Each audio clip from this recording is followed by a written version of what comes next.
संपूर्ण भारतात आज हिंदू हृदय सम्राट बाळासाहेब ठाकरे यांचे जन्मशताब्दी वर्ष साजरे होत असताना भुसावळ शहरातून मात्र एक धक्कादायक प्रकार समोर आलेला आहे।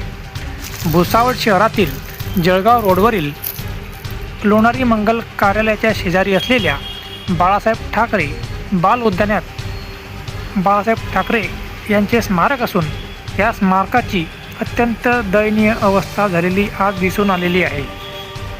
वंदनीय बाळासाहेब ठाकरेंच्या या प्रेरणादायी स्मारकाची आज ही दुर्दशा बघून सर्वसामान्य भुसावळकरांच्या मनात नगरपालिकेच्या प्रशासनाविषयी तीव्र भावना निर्माण झालेली असून याचा निषेध केला जात आहे। भुसावळ नगर परिषद दरवर्षी शहरातील सर्व उद्याने आणि स्मारकांचा साफसफाईचा आणि देखभाल दुरुस्तीचा खर्च करत असताना मात्र बाळासाहेब ठाकरेंच्या या पवित्र स्मारकाला 1 रुपया खर्च केला नाही का? खर्च केला असेल तर तो कोणी केला, कुठे केला, याचा हिशोब आता नगरपालिका प्रशासनाला द्यावा लागणार आहे।